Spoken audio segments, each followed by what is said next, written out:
Selamat malam Bapak Ibu dan saudara-saudara, selamat bertemu kembali. Saya Pendeta Aam hadir di dalam tajuk renungan malam GKP Jemaat Cimahi. Bapak Ibu, tajuk renungan malam ini sebagai pengganti kebaktian rumah tangga di masa pandemi. Jadi bagi Bapak Ibu yang baru pertama kali menyimak dan mengikuti siaran ini, jadi ini bagian dari kebaktian rumah tangga GKP Jemaat Cimahi. Puji Tuhan, hari ini kita memasuki hari ke-29 di bulan Juli 2020. Atau ini KRT terakhir di bulan Juli dan nanti minggu depan sudah masuk di bulan Agustus. Untuk KRT saat ini kita akan membahas tema mencintai firman Tuhan dan memberitakan kebenarannya. Adapun bagian Alkitab yang akan mendasarinya akan dibaca dari Mazmur pasal 119 ayat 129 sampai 136. Bapak Ibu, sebelum kita bersama-sama membaca Alkitab dan kemudian merenungkannya, mari kita terlebih dahulu meneduhkan diri, kita bersatu dalam doa. Ya Tuhan, kami merendahkan diri, tantintinya kami mengucap syukur kepada Tuhan. Karena jika kami boleh ada sebagaimana kami ada saat ini sungguh adalah anugerah Tuhan. Hari-hari yang begitu keras memperhadapkan kami kepada berbagai tantangan, berbagai rintangan, bahkan perjuangan, yang memperhadapkan kami kadang kepada kekecewaan, bahkan keputusasaan. Tapi kami tetap dikuatkan oleh Tuhan. Saat ini menjelang kami beristirahat malam, kami ingin mengambil waktu sejenak, merenungkan firman Tuhan. Kami rindu Tuhan menguasai hidup kami. Tuhan mengisi kekosongan diri kami. Bahkan Tuhan berkenan berfirman kepada kami. Biarlah firman itu juga yang akan senantiasa berkuasa atas kami. Berilah kepada kami hati yang tulus dan telinga yang mendengar, menyambut firman Tuhan. Terlebih hamba-Mu yang akan memberitakan firman-Mu ini, kiranya Tuhan berkenan memakai, agar apa yang keluar dari mulutnya bukanlah ucapan manusia semata, tetapi sungguh-sungguh firman Tuhan yang akan menolong kami sekalian. Kami memohon di dalam nama Tuhan Yesus, firman Tuhan yang hidup. Amin. Bapak Ibu, mari kita bersama-sama membuka Alkitab kita, Mazmur 119 ayat 129 sampai 136.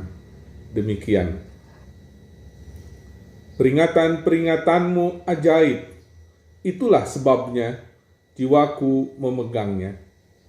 Bila tersingkap, firman-firmanmu memberi terang, memberi pengertian kepada orang-orang bodoh. Mulutku kungangakan dan megap-megap, sebab aku mendambakan perintah-perintahmu.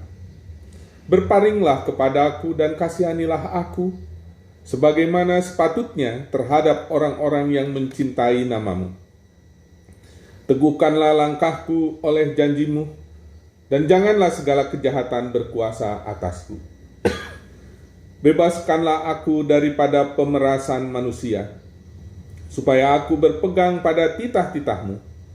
Sinarilah hamba-Mu dengan wajah-Mu, dan ajarkanlah ketetapan-ketetapan-Mu kepadaku.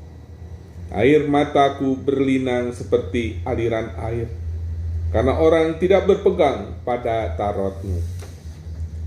Demikian pembacaan Alkitab. Berbahagialah kita yang mendengar firman Tuhan, serta memberlakukan di dalam hidupnya.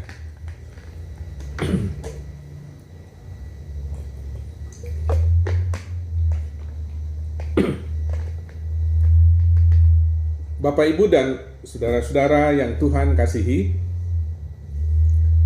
kalau kita membaca Mazmur 119 ayat 1 sampai 176 atau keseluruhan pasal 119 ini, apa yang dapat kita garis bawahi dari Mazmur ini?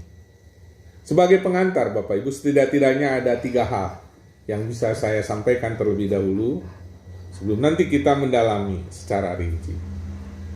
Yang pertama, Mazmur ini mengungkapkan kasih yang agung untuk firman Allah yang tertulis atau yang disebut Taurat.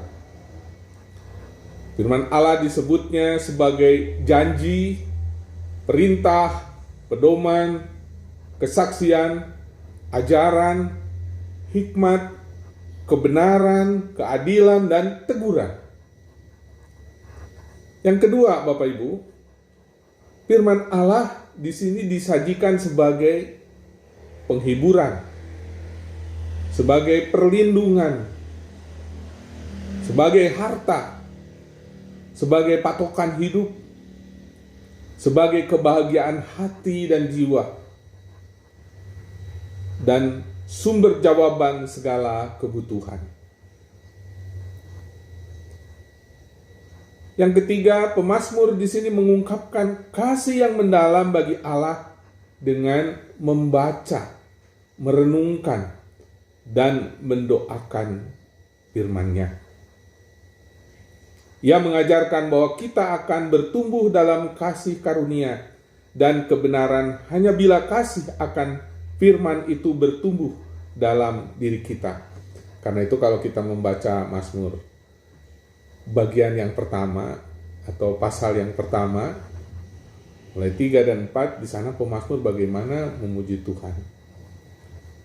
Ya, berbahagialah orang yang kesukaannya adalah Taurat Tuhan, yang merenungkan Taurat itu siang dan malam.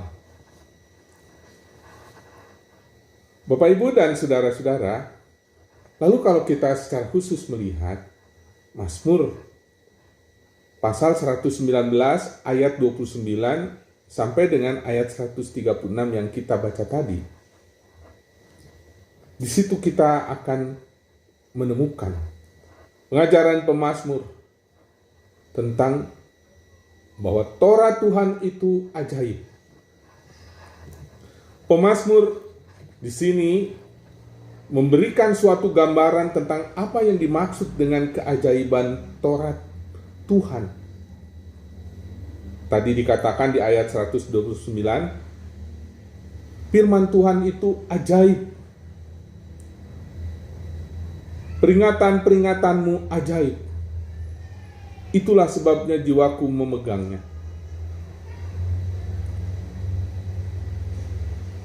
Ungkapan-ungkapan ini bukanlah ucapan jempol, tapi suatu yang telah dibuktikan kebenarannya oleh pemazmur ketika ia menjalankannya, bahkan mengalaminya. Mungkin pemazmur tidak akan mengatakan hal ini jika ia tidak mengalaminya sendiri. Taurat Tuhan bagi pemazmur mampu memberi terang, tadi dikatakan. Tidak hanya bagi akal budi, tetapi bagi seluruh hidup. Taurat Tuhan juga memberikan kepada dirinya pengertian ilahi, tadi dikatakan di dalam ayat 130. Bila tersingkap firman-firman-Mu memberi terang, memberi pengertian kepada orang-orang bodoh. Namun meskipun pemazmur telah menyaksikan dan menghayati keajaiban Taurat Tuhan, rupanya ia tetap menyadari bahwa ia atau siapa saja sama sekali tidak memiliki kekuatan untuk menahan tekanan dari mereka yang membenci Taurat. Menyadari hal itu, karenanya pemazmur tidak henti-hentinya menaikkan 3 permohonan kepada Tuhan yang mempunyai Taurat itu. Tadi kalau kita membaca ayat 133 sampai 135, kita menemukan 3 hal. Pertama, pemazmur memohon agar Tuhan meneguhkan langkahnya sehingga kejahatan tidak menguasainya. Yang kedua tadi, agar Tuhan membebaskannya dari pemerasan manusia. Dan yang ketiga di ayat 135, agar Tuhan tetap mengajarkan kepadanya ketetapan-ketetapan Tuhan, sehingga ia tidak melupakan Taurat Tuhan. Bapak, Ibu, dan saudara-saudara, tidak dapat kita pungkiri bahwa dunia sekarang ini memang lebih menarik dan memberi gaya tarik, ya, untuk menguras waktu, untuk menjadikan manusia berat berpegang kepada firman Tuhan. Ketertarikan manusia terhadap gaya tarik dunia ini ternyata mengakibatkan merosotnya minat diri untuk beribadah kepada Tuhan, apalagi membaca Alkitab sebagai firman Tuhan. Mengapa? Apakah karena kita tidak lagi mengakui bahwa firman Tuhan itu luar biasa ajaibnya? Pemazmur mengatakan pada dirinya, tadi di ayat 131, mulutku kungangakkan dan megap-megap, sebab aku mendambakan perintah-perintahmu. Kemudian di ayat 136, kepada yang tidak berpegang pada Tauratnya, pemazmur mengatakan, air mataku berlinang-linang seperti aliran air, karena orang tidak berpegang pada Taurat-Mu. Bapak, Ibu, dan saudara-saudara, begitulah pemazmur menempatkan firman Tuhan, atau firman Tuhan yang tertulis Taurat, di dalam kehidupannya. Sebegitu penting firman Tuhan bagi dirinya. Apa yang bisa kita renungkan dari pemahaman pemazmur tentang firman Tuhan? Bapak, Ibu, sebagai orang yang beriman kepada Tuhan dan mempertaruhkan hidup kepada Tuhan, seyogianya kita juga memiliki spirit yang sama dengan pemazmur. Setidak-tidaknya ada beberapa hal yang bisa kita garis bawahi. Cukup banyak, ada 9 hal. Yang pertama, keajaiban firman Tuhan tidak akan dialami oleh orang yang tidak percaya terhadap firman Tuhan sebagai firman yang diinspirasikan Allah. Bukti dari keajaiban firman ialah hidup Kristen yang berubah dan terus diperbaharui. Yang kedua, Bapak, Ibu, firman Tuhan menuntun jiwa yang disegarkan ke jalan yang benar adalah merupakan keajaiban di dalam hidup manusia. Firman Tuhan mampu mengajar dan membentuk kita untuk hidup benar dan kudus. Yang ketiga, Bapak, Ibu, keajaiban firman Tuhan dan Roh Kudus yang bekerja dalam hidup kita berkuasa memurnikan kerohanian kita. Roh Kudus mengerjakan pembaharuan di dalam hidup kita. Roh Kudus juga yang memampukan kita bertahan dalam menghadapi berbagai tekanan dan kesulitan hidup. Yang keempat, Bapak, Ibu, cinta firman Tuhan memberi penghiburan. Kerinduan jiwa untuk dekat Tuhan merupakan cerminan haus dan lapar akan hadirat Tuhan yang mewujud dalam jiwa yang senantiasa haus dan lapar akan kebenaran firman Tuhan. Yang kelima, Allah berkenan terhadap orang yang rendah hati dan miskin. Miskin di sini dalam pengertian sikap haus dan lapar akan firman-Nya. Sikap demikian merupakan kunci untuk mencintai firman Tuhan. Yang kelima, Allah berkenan terhadap orang yang rendah hati dan miskin.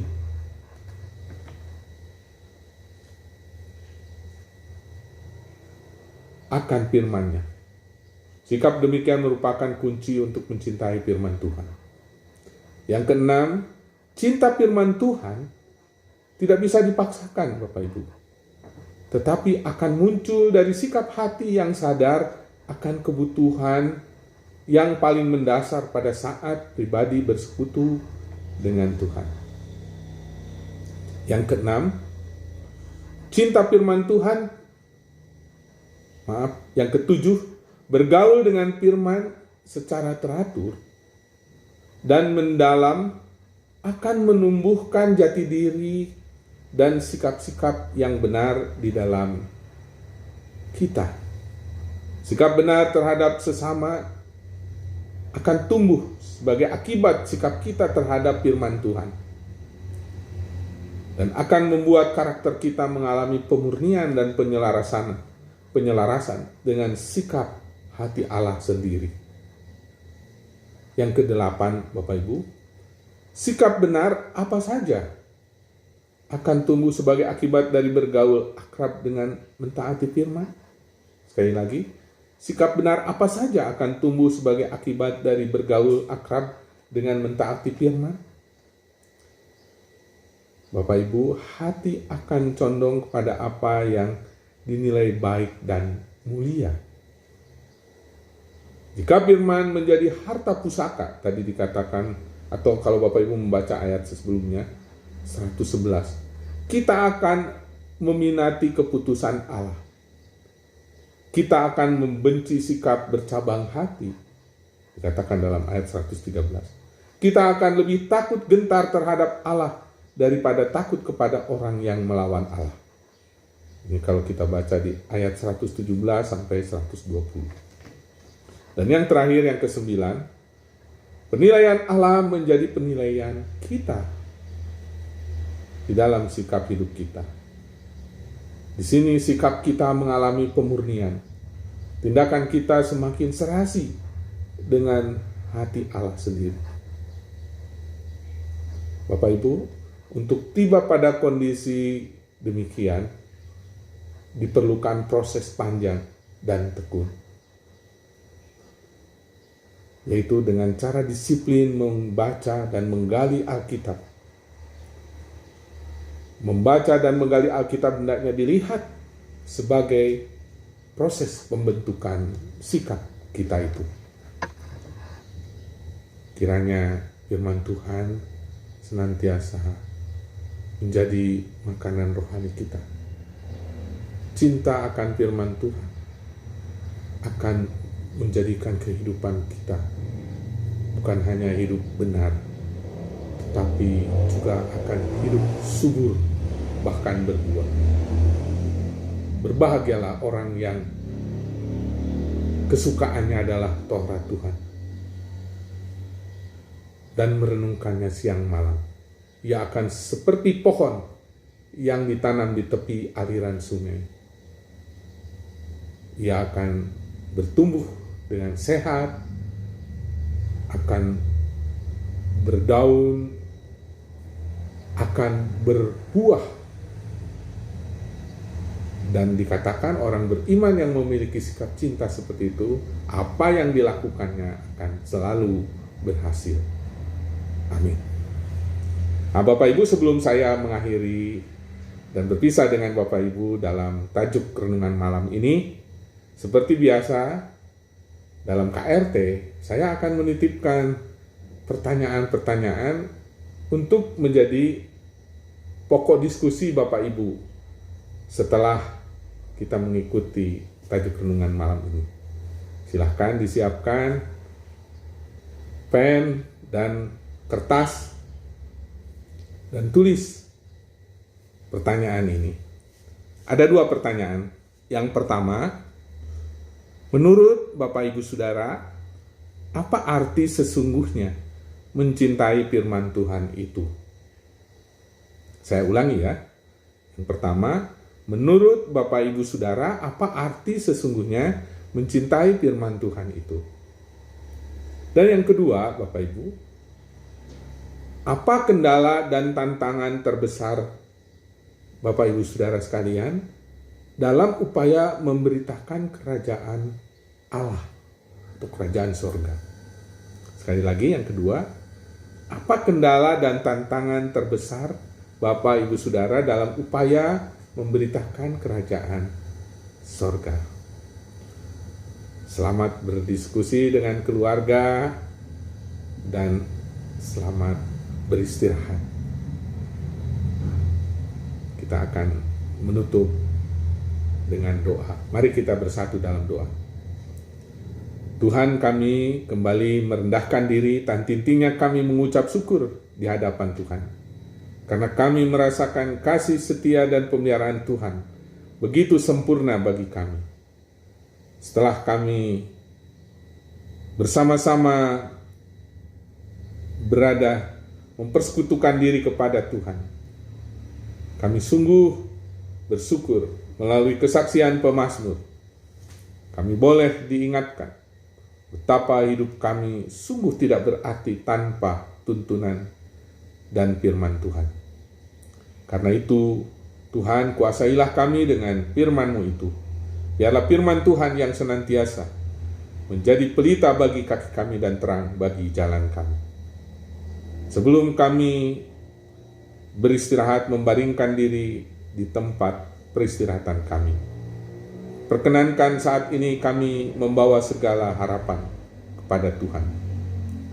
Kami berdoa bagi gereja Tuhan, khususnya di tempat kami bersekutu GKP Jemaat Cimahi, dan umumnya gereja-gereja di Indonesia, bahkan dunia, bersama dengan masyarakat umumnya. Gereja Tuhan saat ini menghadapi berbagai tantangan kehidupan. Pandemi yang disebabkan oleh virus corona masih terus menjadi problem kehidupan manusia. Bukan hanya menyangkut kesehatan, tetapi juga kehidupan sosial lainnya. Kehidupan ekonomi, pekerjaan, pendidikan anak-anak. Ya Tuhan, jadikan gereja-Mu menjadi garam dan terang di tengah kehidupan sesulit apapun.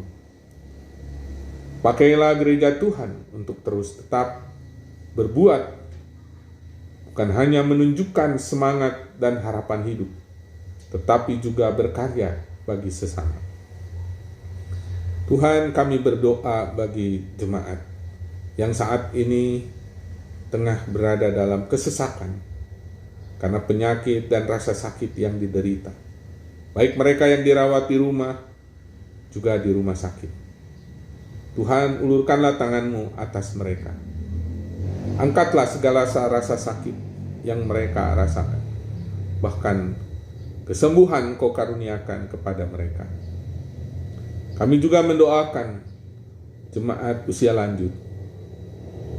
Kiranya di dalam segala keterbatasan yang dihadapi, di dalam kelemahan fisik yang mungkin juga dialami, mereka tetap diberi kekuatan, semangat, dan keteguhan iman, agar di usia tua mereka tetap dapat menikmati damai sejahtera Tuhan, bahkan hidup berpegang di dalam janji-janji Tuhan. Ya Tuhan, kami ingin menyerahkan istirahat malam ini bagi setiap anggota jemaat, dimanapun berada. Kiranya perlindungan Tuhan saja menyertai istirahat mereka. Jauhkan dari segala penggoda, pencoba, mara bahaya, terlebih dari wabah corona ini. Biarlah kami boleh beristirahat, sementara Tuhan pun berkenan membaharui kami. Agar esok hari jika Tuhan ciptakan hari baru dan izinkan kami memasukinya, kami boleh memasuki dengan pengharapan baru di dalam iman kepada Tuhan.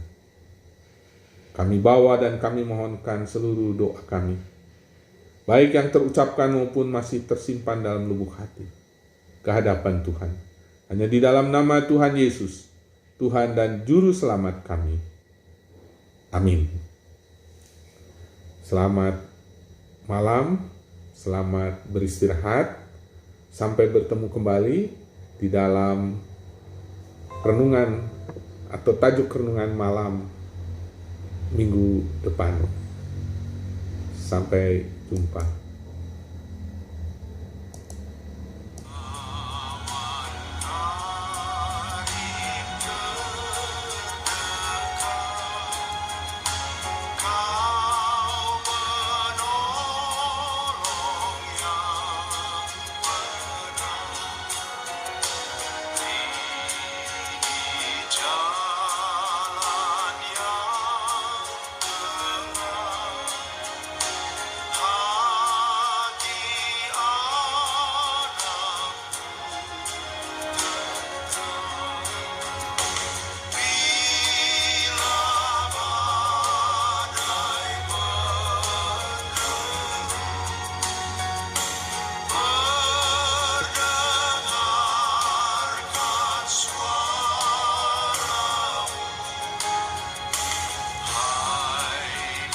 Hai,